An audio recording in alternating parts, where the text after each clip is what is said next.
Simpson Literary Project, which is a joint effort of the English department and the Lafayette Library and Learning Center Foundation.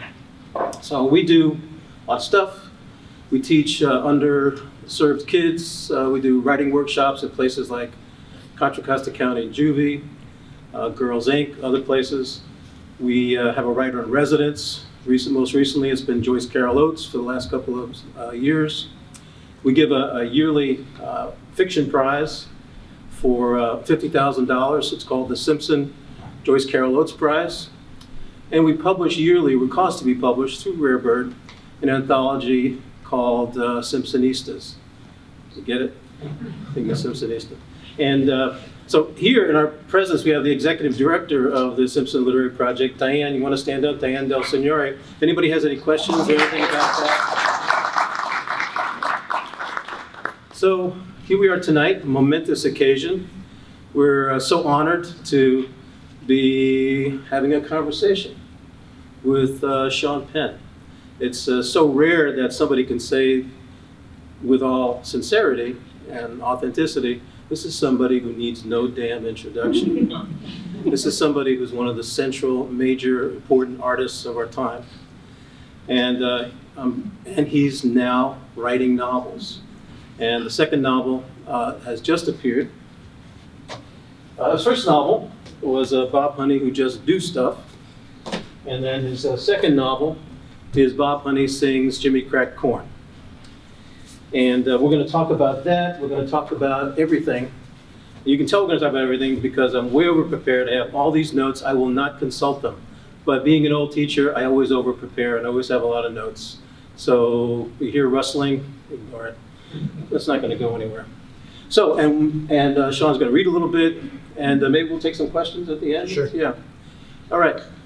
Sean Penn, welcome back to Berkeley, man.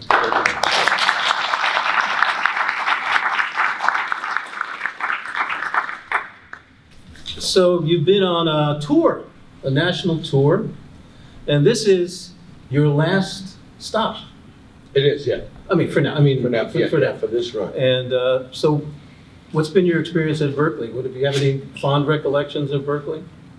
It was, when I was living in Marin County, I was not a parent who could reconcile the notion of having a locator on my children. But I did know when my daughter was gone for a certain amount of hours when in high school that she was likely in Berkeley. And so then I'd come patrol and try to locate her on her cell phone call.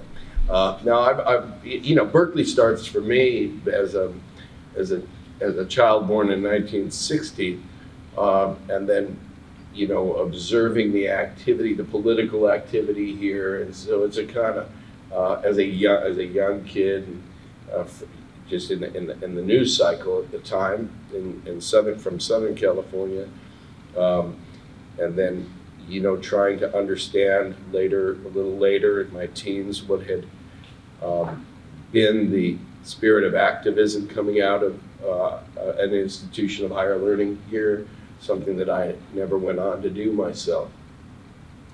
I have just came to have a place in my heart for the excited curiosity of the place, but finally, where I land is it's where I would track my daughter down, and it served her very well. She's doing very well today, and a lot of the continued friendships she has were the ones that she made with students of this campus. So one of my goals tonight, if you spend a few minutes on YouTube, on Google or whatever, tracking Sean's interviews with Kimmel and Conan and Colbert and NPR and Michael Silverblatt, you will have a lot of sympathy for him, for all the questions that he has endured over time. And there are some amazing questions. My goal is to not ask a question you've ever been asked before.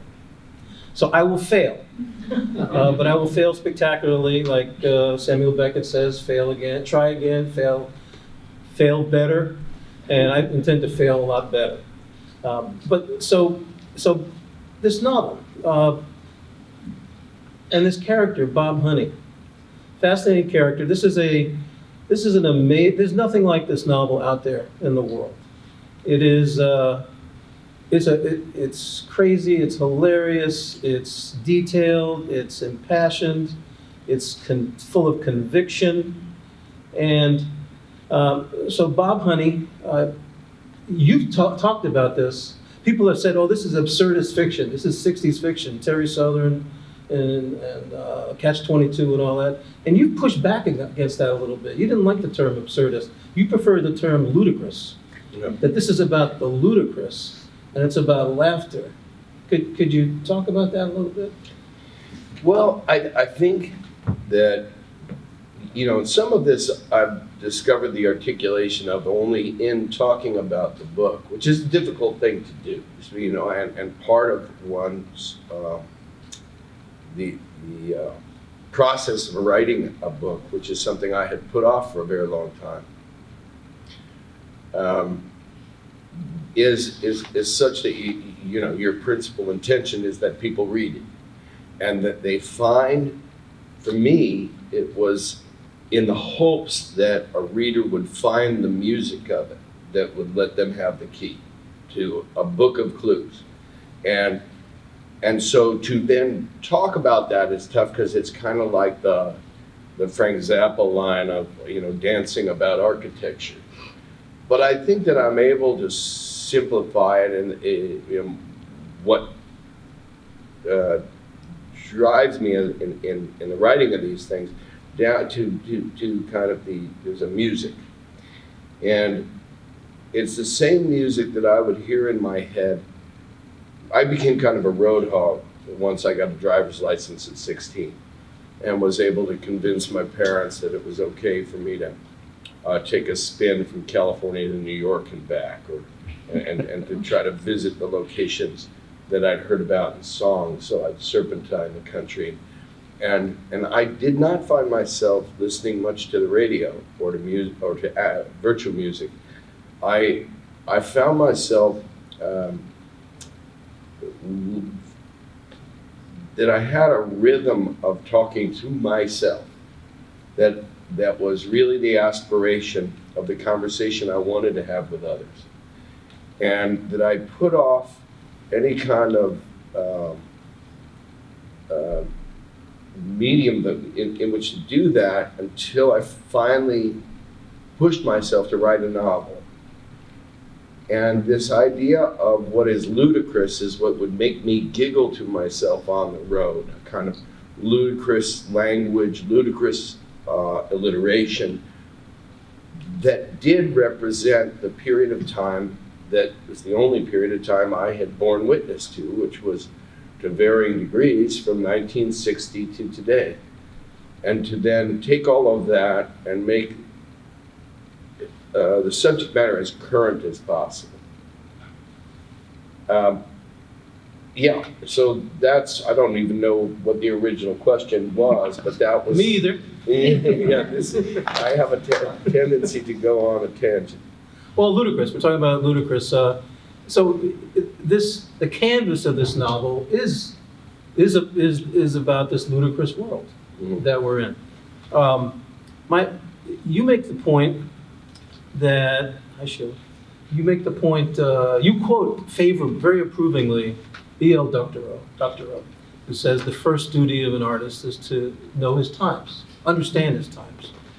So my question for you, Sean, is how do you do that these days? Is it through novels? Is it through journalism? Is it through travels like to Haiti or to Venezuela? Or through journalism, through social media? Oh, how do we understand our times? You as a writer. Well, there's a couple or of an actor. You can talk about it as an actor too if you want. Yeah.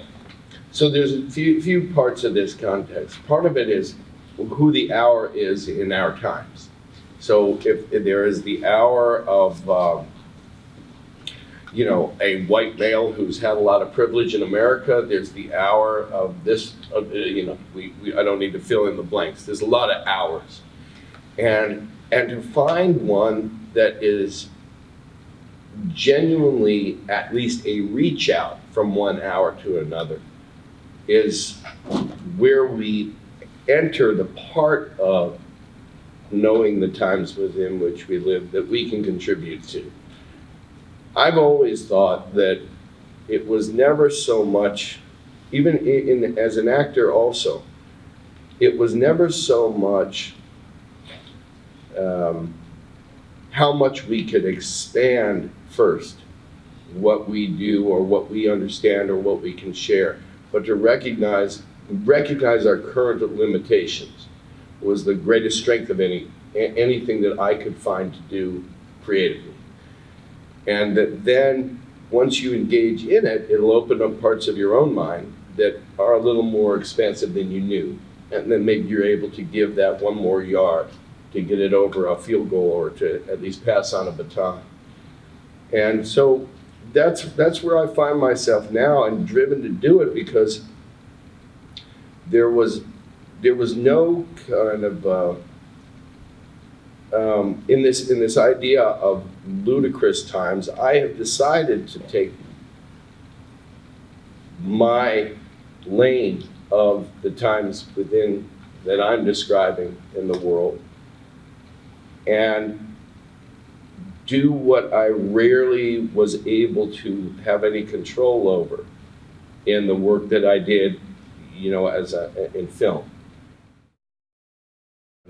Stone walls or the block structures within and how they reported those kinds of long barrel automatic rifles crack in that circumstance, and that these are teenagers looking at the intestines of their friends on the floor, having heard those horrifying sounds existentially at that moment, and then the very next day being able to address the world, address the rest of us in such a intelligent, articulate, committed way, courageous way. I don't think that I have seen that before in young people. Certainly not in my generation. Certainly not in myself at that time. In fact, it's unimaginable to offer that kind of composure to it. So, in writing now, knowing what my lane is and what I'd like to expand it to, I find that only if I am laughing can I talk with clarity. And so this is this language of the ludicrous that is the Bob Honey books. And only thing I'd add to that is that the character is really an aspiration of a person in this culture who is immune to conditioning and is capable of a clear-minded, uncommon thought on a common matter. And that gave me a lot of fun and freedom to play with the lightest and the darkest of any pursuit of purpose and love that is at the kind of heart of the books. Well, he's an amazing character, Bob Honey, and he's hard to pin down. But he's someone who talks about himself all the time and maybe doesn't understand himself at all. But he's engaged in the world. He's an assassin. He's an entrepreneur of what? What's the business that he does? Septic tanks. And he engages in interesting internal and internal dialogues with others. Fascinating character, which leads me to sort of a big question for me, is the development of character for you. When you were writing this character into existence, was that parallel or in any way informed by the kind of work that you did as an actor when you developed character? Or as a director? Is it more like a director? Is it more like an actor when you're creating this character? Or is the narrative arts, divorced from that kind of process? I think the school of acting that I was exposed to focused principally working from the inside of a character outward. But I had a teacher who was very practical. And while she understood that process, she was not romanticized by it. That there had been a lot of myths written by people who lived in a reflected glory of what the great practitioners of theater were doing at a certain point, particularly in the 50s and 60s, and in particular with actors. I think that the effect that Marlon Brando had on a generation of actor, and probably, God help anybody who tries to embody what he possessed as a poetic creature. It destroyed a generation of actors who tried to imitate it. But I think they also tried to label it. And this became that thing that was called, the method and all of this kind of inside-out work. As often as not, I found, and was encouraged to find, what would affect one's own behavior when they put on the clothes they imagine when they read a particular character. Or, maybe just heard a kind of musicality of the way that a person spoke. And so in the case of, for me, writing this Bob Honey character, it very much came from the outside in. It was, whatever was inside out was not conscious, and I gave in to that. It was sort of a surrender to that, so much so that I won't claim that there aren't words that I ultimately exchanged for other words in my first draft that I would often dictate when I was writing. But I found out that I knew so many more words in the English language than I ever used or even considered before. Because once I started to go with the music of this, I would use a word assuming it was there as a place saver. And then I'd go and look it up, and it turned out that it meant exactly what I had used it to mean, and left it. And so that's the other part that's been really interesting about controlling your entire destiny, which you do, almost completely as writing a novel, and which is not the case as an actor, is that you find out that you know more than you think you do. And that could be, that is as good a thing as readers who like it think it is, and as bad a thing as readers who don't like it think it isn't. And that's okay too. But you at least get to really feel that pure rhythm to create. Both that and the fact that if you write a sentence that says I've got 1,000 soldiers coming over the rise, you haven't left the art film budget into the expensive. I write anything I want, and it doesn't cost me any more. I'm writing a novel. So let's talk a little bit more about process. About you said at one point that everyone has an actor inside of it. Well, mine ended in high school when I was, as you all remember, I played Horatio in Hamlet and King Arthur and Camelot, and that was it for me. But it was great. But for you, when you, so I guess my question for you is, is there a writer inside everyone? Oh, I think so. I don't respond well to it. It doesn't mean it's true or not true, but I don't respond well when I've heard people, including some people I have great respect for.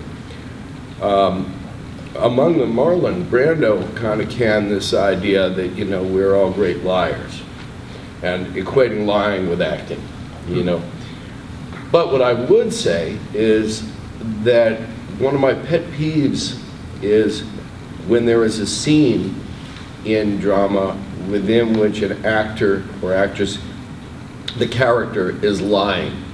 For me, bad acting is if I can see them aware that they're lying. We lie very, very, very well, and first to ourselves, and I think that that's at the heart of most drama. But it's really also, when you revert it back to childhood, kind of a, it's fantasy telling, or it's exaggeration. But I don't know where I'm going with that. What was the question?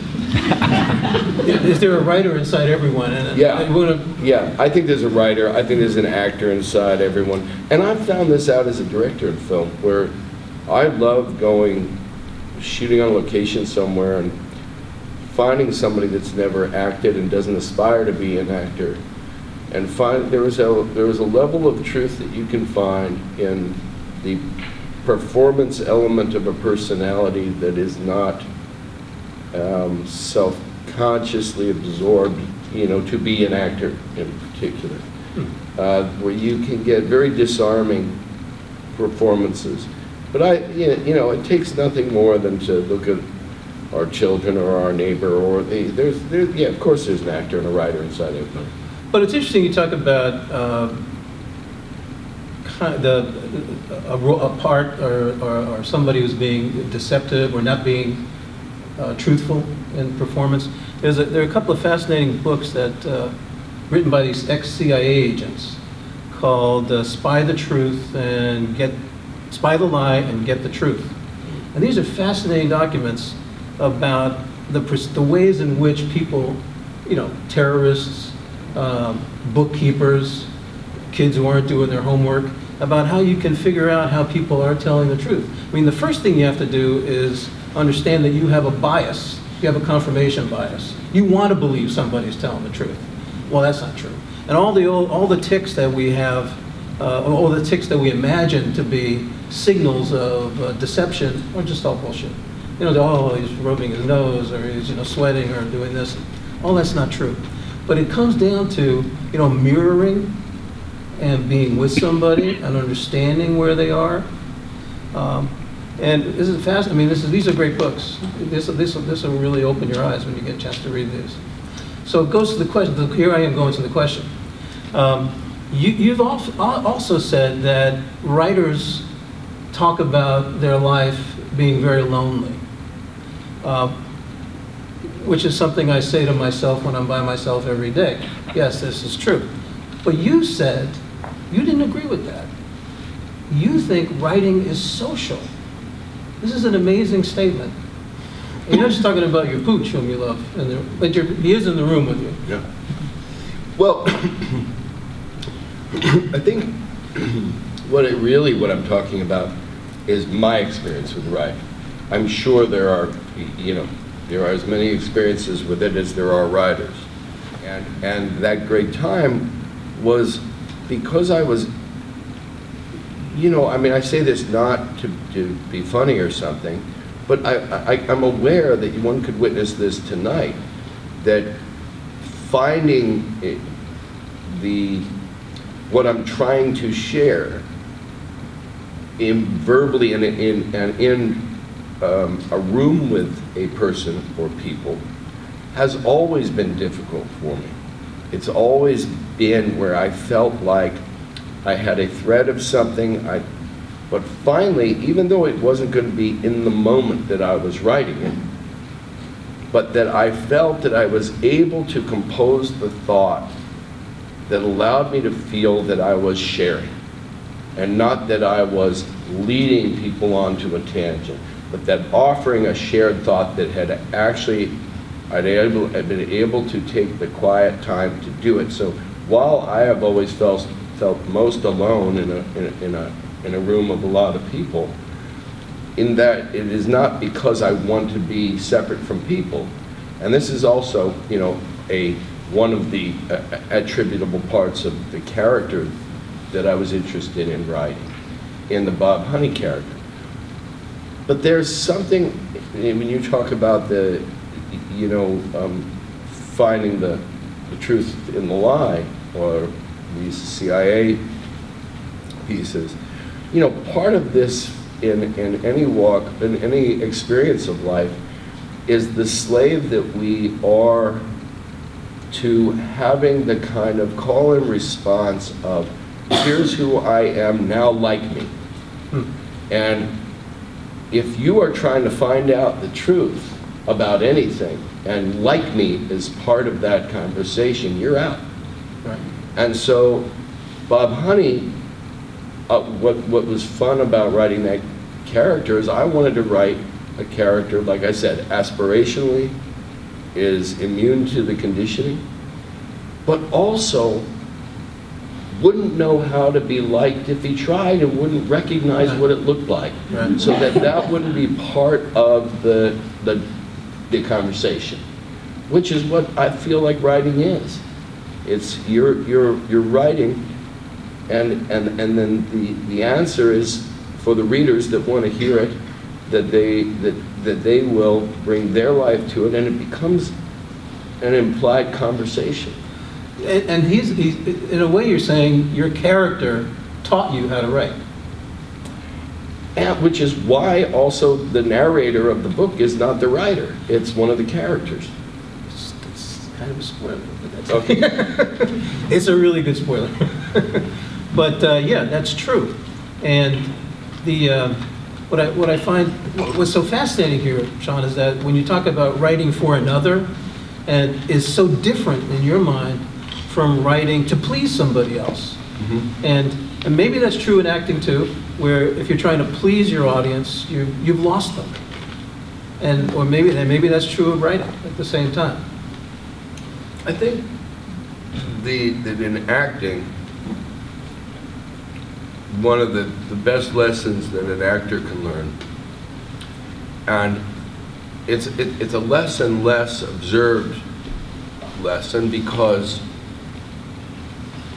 well, that's not true. I am still adapting to what television has become, and television, among other things that I don't like, but it also has become where most of the good writing goes. So when I'm talking about acting or acting in films today, there's less and less of the good writing in big films. In fact, it's a little bit prohibited. If you put 3 thoughts in a feature film, you've kind of broken the law, and most studios can pay attention. But I think that the biggest lesson you learn as an actor is to not, when you have good writing, is to not get in the audience's way. Because there's, just living the part is not going to demand a lot of spotlights on all your nuances. And we became kind of in an orgasm of nuances for a period of time that became a lot that for me was, acting in quotes. But in writing, you're really, I'll get it.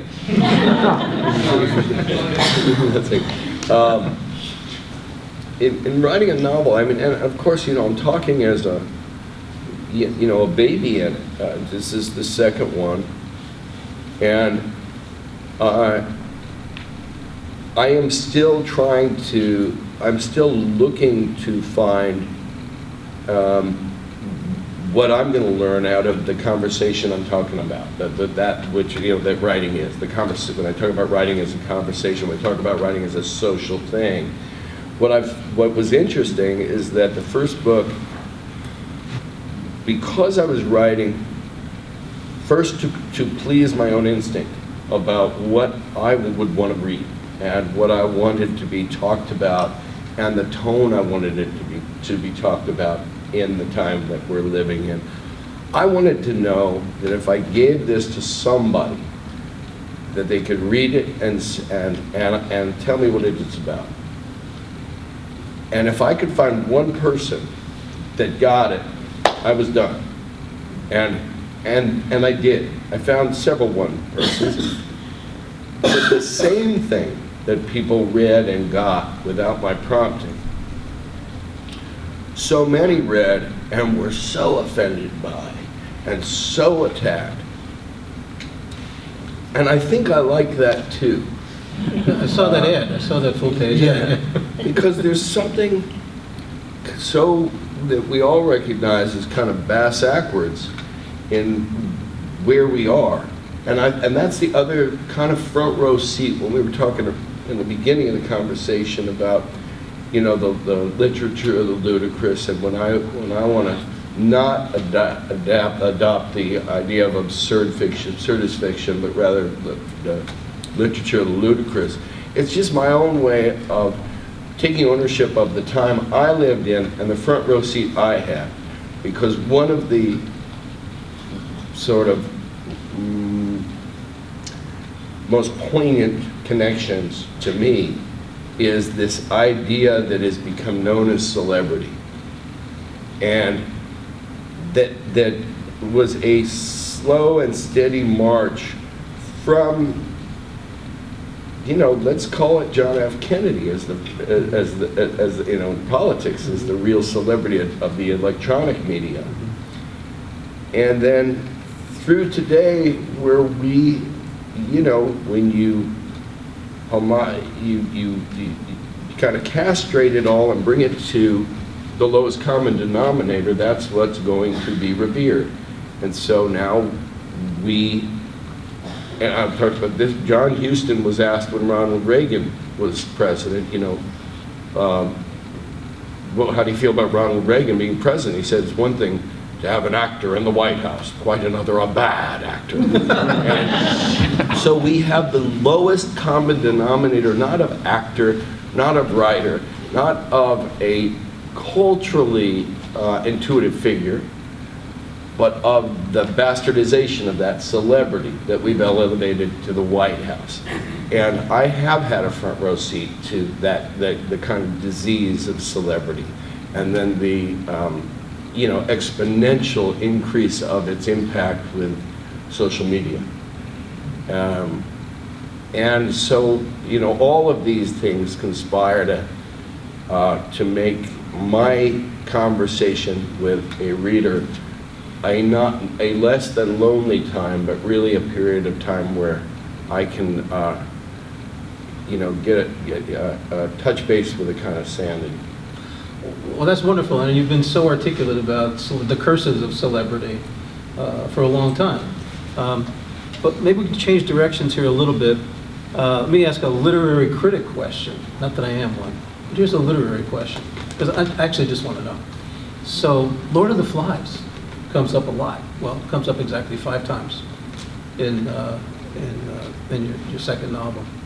And I'm wondering, you know, thinking about Piggy and the glasses and the conch and the apocalyptic kind of circumstances that they're in. I was wondering, were you conscious of, did you read this when you were in the 9th grade? Did it always stay with you? Yeah, it stayed my way in a couple of stages, because first I remember, I don't remember if I read the book or saw the movie first, the original movie. Mm-hmm. But I do remember seeing that movie. And then I think I saw it when I was very young and was sort of terrified by it. Mm-hmm. Yeah, scared. And then I read the book at a period of time where I was living in. I grew up in an area of the beach area, well, from about the age of 10. I grew up in the beach area that was past the commuter zone to Los Angeles, to Hollywood, to that. It was very, very rural. My parents paid $38,000 for their home in 1970, 69, 70. And, you know, we did take a 25-mile bus ride to school, but we lived this incredible kind of Huckleberry Finn at the beach life. By we, I'm talking about myself and the other young kids in the area. A very rural beach community in North Malibu, which is inside the commuter zone today. And you know, everybody had their own issues at home. some things that we talk less about then than we talk about now. Many things that I was not aware of and so on. But not more than in other areas. And of the 12 kids that I surfed with, that I played with, that I lived with, 10 of them are dead today, and they have been for many years. Most of them did time in prison. These were not inner city kids. These were not kids that felt unsafe in their community. I can't say whether they felt safe in their home. You take Paradise and find a boogeyman, and of course the boogeyman was drugs, or it was a lot of other things. But I did relate it to Lord of the Flies. It felt like we had something beautiful and ditched it, and out of fear. And then when we look at what it is to be an American, because my father, through 37 low-altitude bombing missions over Germany at night. They had a 7-mission demand, and after that it was voluntary. Shot down twice, and he came back here and was blacklisted within 6 years and couldn't work in the country he fought for. And look at it today, and it's we are Lord of the Flies. We have found something, the most fearsome thing of all, we try to get close to, which is stupidity and superficiality. We want our enemy close, and we've brought it so close that we've forgotten our friend. And so that's so much of what led me in about 2015, when I was feeling, emotionally desperate, really impacted by, depressed, that I needed to find some way to laugh in the operating room. And as soon as I thought, somebody should do something, who is it? And then you kind of got this name, Bob Honey, falls into my head. And so Bob Honey, who just do stuff, was just a funny sentence to me. And so then I started from the outside in. The title of the book came first, and off I went. Well, and that was very poignant what you were talking about, your childhood, and Bob Honey's childhood. This gives a lot of color to Bob Honey's stories, because the kids in Bob Honey's book are similarly damaged, and they're similarly challenged to ever. I mean, I remember in Bob Honey Do Stuff, you have this epigraph from Krishnamurti. It is no measure of health to be well adjusted to a profoundly sick society. And Bob Honey embodies that position. There's only, I don't know what his religious orientation is, except to the extent that he's not going to be numb to what's going on, and the reader's not going to be numb, and he's going to attack. He's going to take it on himself to make meaning.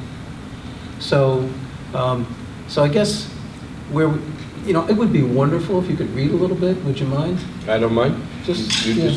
How about well, actually, two little pieces here that are kind of related to me. One on page. You want my book?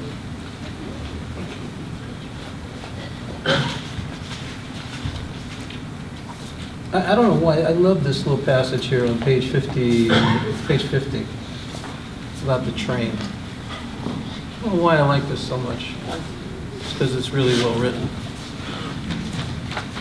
Here.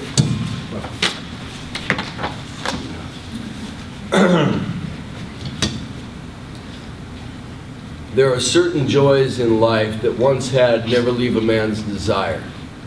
The sweet licorice of blue-wrapped blackjack gum, the coveted clovey flavor burst of Beeman's in red and white, or the wax paper-wrapped maple bars made fresh in the wee hours at Helm's Bakery, the delivery trucks of which young Bob would give chase to for breakfast. But in nothing and nowhere does Bob find such satisfaction as in the seat of a 65-ton passenger car riding the rails of evasion and escape. There is something in the intoxication of trains, in their rumble, rumble, romance, and fatherly muscularity, the solitary serenity of their sensation that defies explanation. For Bob, it's just so simply soothing. Get outside his invisible peace, and the faces of fellow passengers' eyes are so seemingly participant to a paranoia unbecoming of passengers. Their trappings of false icons and exploitation of confectionery religion, parental judgments, the sorcery of social media, and the consuming and looming consumption of the Fourth Estate. Not Bob. He keeps his pursuers real as rabid dogs of the gun yard.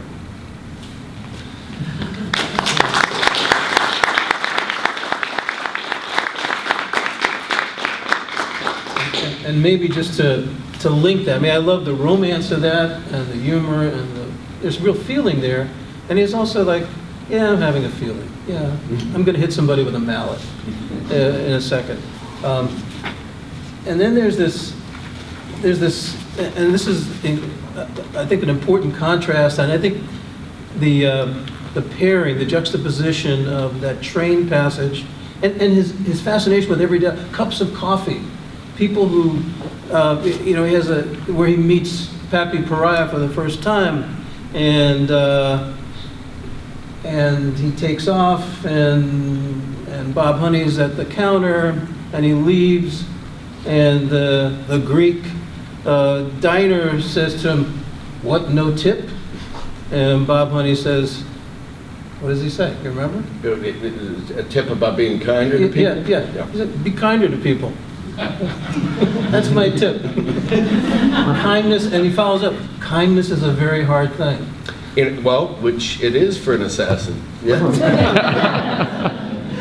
So then there's one other piece here to tie up the connection with social media. Name correctly. So the Anacerma is the Greek goddess of exhibitionism. Selfie, anybody? Don't ever take a selfie. So we're starting here? Yeah. Or something like that. Yeah, great. Oh, okay, I want to get to the end of that section. Yeah, so they're so this is in the second book, and we have met Anacerma in the first book, and she is somebody who posts things on Instagram and such, and that without which she wouldn't exist. Bob is standing. And they're in a hotel room. Yeah, well, now they're in the bar area of a hotel, and they have, it's a oversight position on the kind of crescendo of the second book, which I won't detail too much. So I'll just read this passage. Because Bob is standing on the high edge of the now windowless sill. Below, the White House and its grounds, a sinkhole to liquefaction being simultaneously supplanted by rising black and bubbling crude of pooey presidential expenditures. Bob perceives the cell phone flash, turning to find he has been joined by a woman beside the sill. She wears stiletto heels, a Brazilian tan and thong. She, the self-declared third satellite of Bob's syzygy, queen of Instagram and suspected bomber of all things yellow. She, the symbol of social technology's most salacious self-indulgence. New technologies so significant in the saving of lives and perhaps a simple satisfaction of one's yearning to share daily details, if within an otherwise existing trust, these same technologies so utterly useless and undignified in the conceit that they may be the creator of either. There she be, the embodiment of exhibitionism's self-deceit. But then so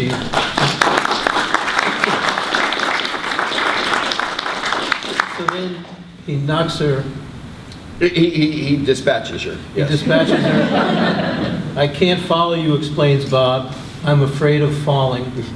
With that, Bob shoves Anacerma and her selfie stick from the sill.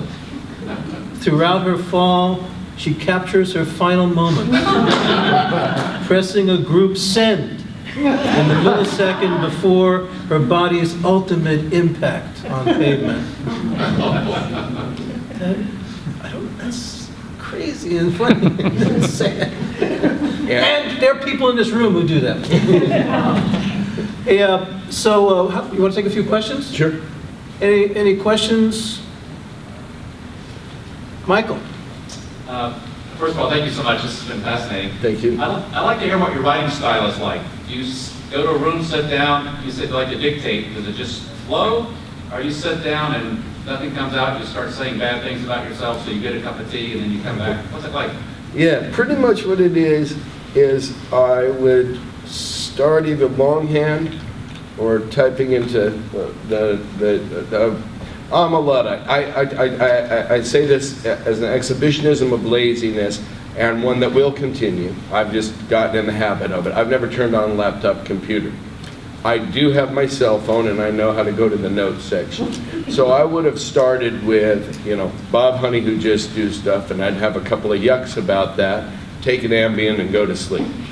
In the morning, I would then have, I have the luxury of being able to afford an assistant who can be at a computer, a laptop, and then I can start smoking and dictating. And that's usually about, well, I would get up at about 5 and make some longhand notes following that time, let's say.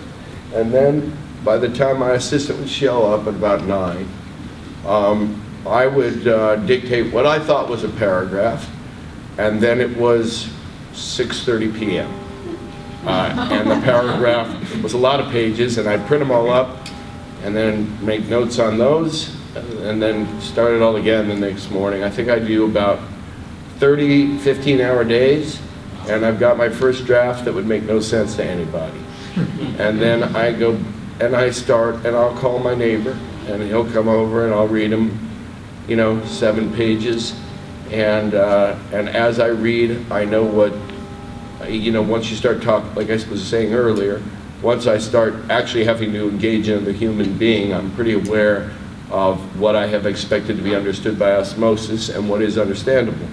And I will make the notes on the former, and I will fix that, and then move on to the next 7 pages, and continue, and then work for a year or two, filling it and trying to find my place in that a clarity about the moment we live in, and what the form of this is going to allow, both as in its expansion or limitation, to the moment you've got to abandon it and say, okay, read this. And that's my process. Yes, sir. First of all, I'd just like to say hello to a fellow traveler who entered the world the same day I did, August 17, 1960. I had a guy. Yeah? Yeah. But I was interested in the motorcycling trip you took as a young man, which seemed to, you explored the mythology of things that you had heard or read about or music you listened to. Well, that was a car. That was, you know what I was talking about today? Yeah. Yeah, that was in a Ford F-250. Okay, so I'm apologizing. So how did that shape you as an artist? Because it sounds like a pretty profound experience as a young man to go through that exploration of seeing the country and how it jived with your perception. Look, good or bad, we're all poets when we're young, right? And you get out on the road alone and you are a hyper poet. And so all of those are the things that stay with you as those things you have yet to express and need to at some point. And I think I've been talking about writing a novel. I really think that of anything I ever wanted to do, it was probably about age 9. I had a novel I thought I wanted to write.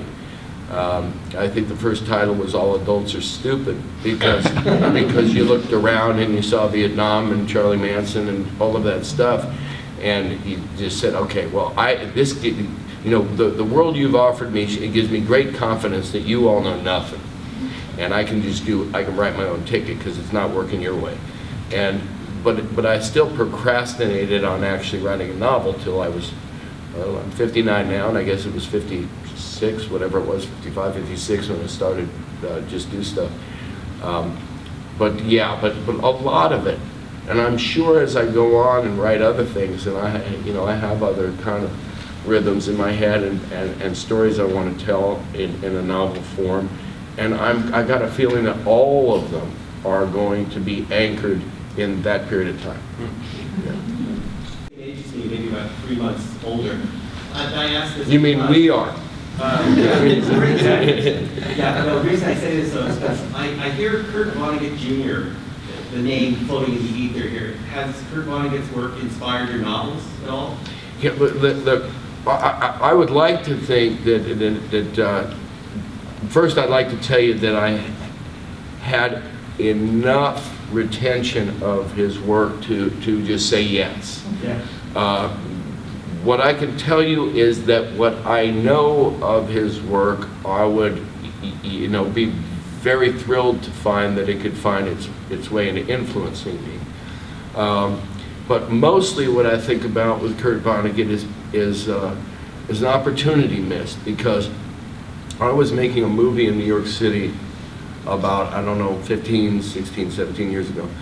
And we were working down by the United Nations building. And my trailer, I'd step out of my trailer every morning and I'd look 50 meters up road, and on a bench that was just there on the sidewalk was Kurt Vonnegut every day writing. And I thought, I should just go talk to him. I just go say, hey, Kurt, Sean, how you doing? Because I am a fan, a big fan of his writing. But I am such a transaction, I'm going to fall in love with this writer, then I'm not going to remember him while I go off to this writer for all my life, and I go back and forth to think. But anyway, I saw him probably 30 different days, and always figured I'd go say hey to Marra, and I missed him, and then he went away. But yeah, I can only say I'm a fan, and I probably absorb stuff from people I'm a fan of. I don't know how specifically. Yes. So it sounds like there is going to be a book number 3 or a different novel. I don't think that I'm going to go straight. Look, first of all, those of you that are willing after this will go off, and I'm sure there's not too many that have read either of the books yet. But if you do, then the answer would be more meaningful. I think I might pause on the Bub Honey stuff and do something else. Whether I'll do another one of these or not, I'm not sure. But I don't mind being a spoiler and saying he's not dead at the end of the second book. So who knows? Yes. I did not read your books. But the question I have is, do you write for Americans? Do you write this? Is it the local writing, or you think it will reach people in other countries? It's applied to other cultures? Yeah, there's two answers to that. And I've thought about this a lot.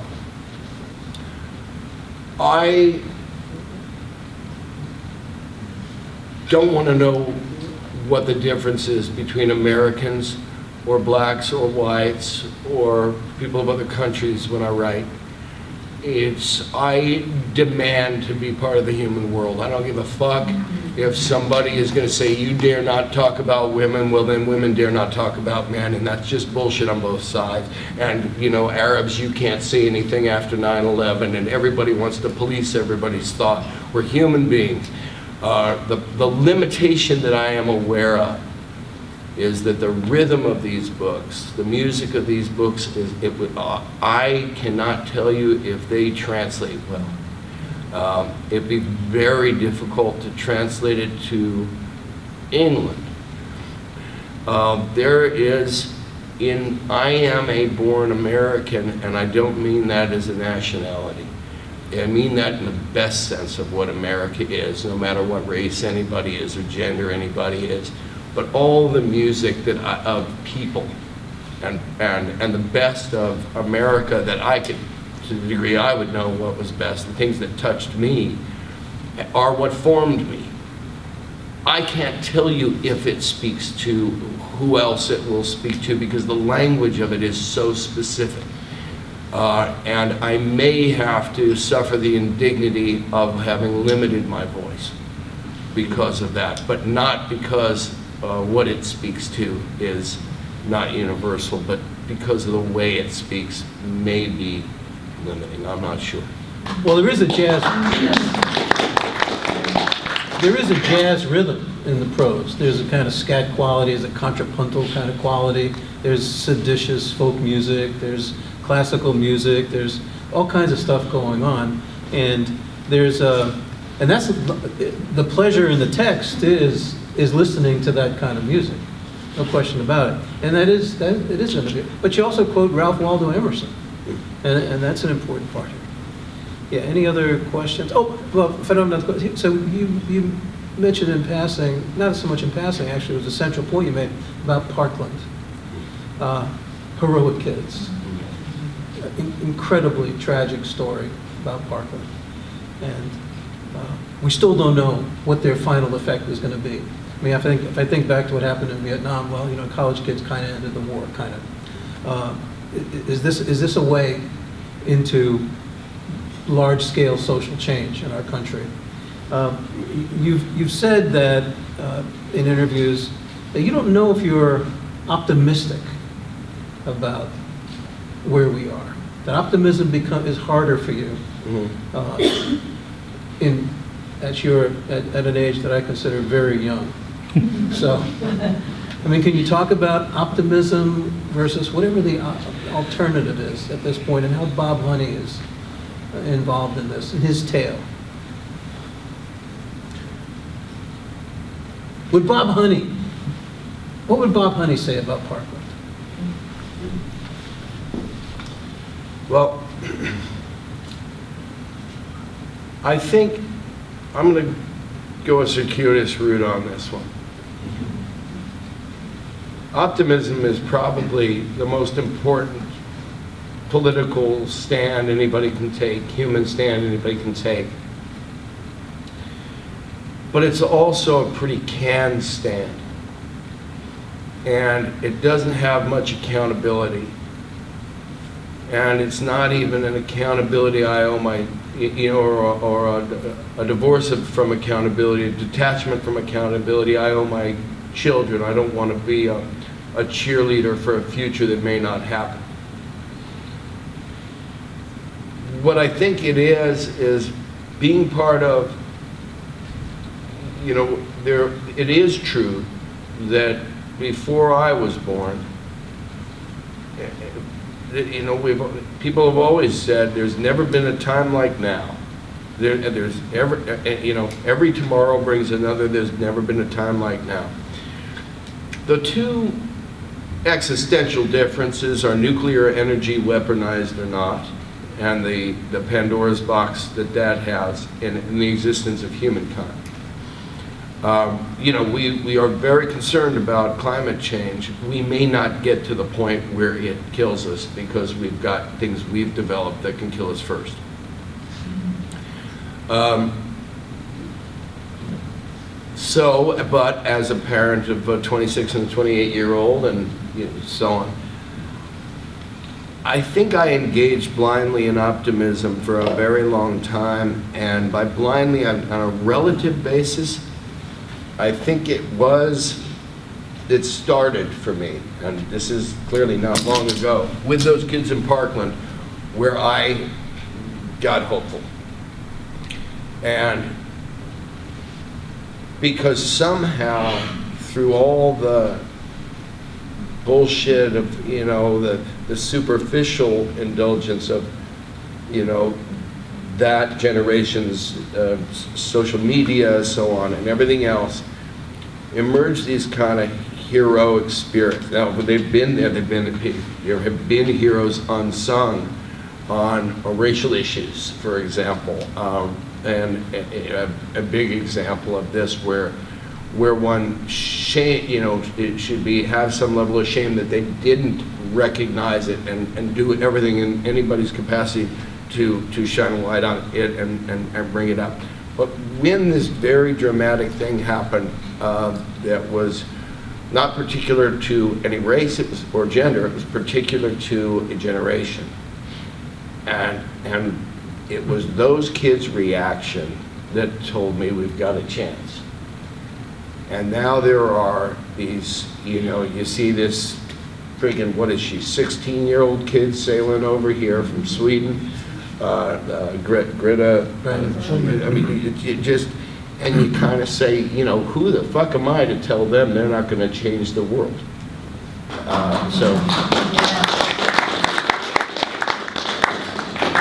And there's a gun to all of our heads right now on this, in one way or another. And so, if this president has any, this is a funny thing. Christopher Hitchens was in describing John Bolton once, was looking for something good to say about John Bolton.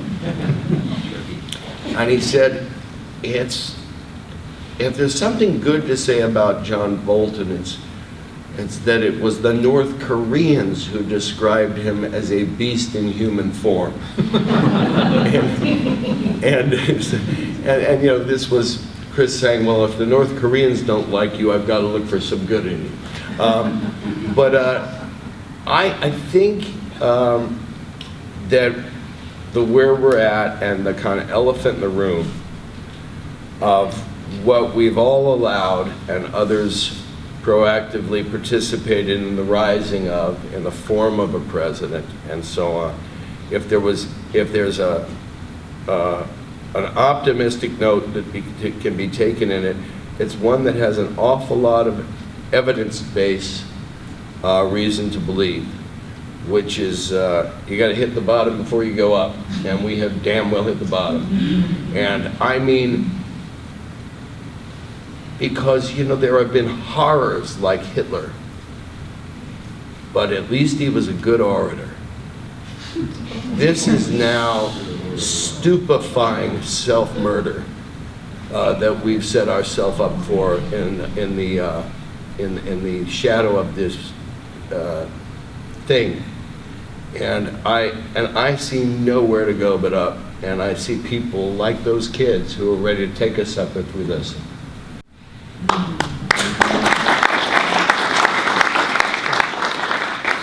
So we're going to let you go, but one last question.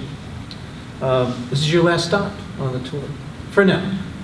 So is there any question you haven't been asked that you wish you had been asked? No fair saying that I didn't want to get another question. Is there a question that you're burning to answer? Something that you really want to get off your chest? No. I mean, I mean, if there's a doctor in the house who has a really great idea about acid reflux, there is Dr. I guess I would ask about that. No. I don't want to participate in the architecture questions asked of me, but I have really enjoyed this, and thank you for doing this. Thank you all for being interested.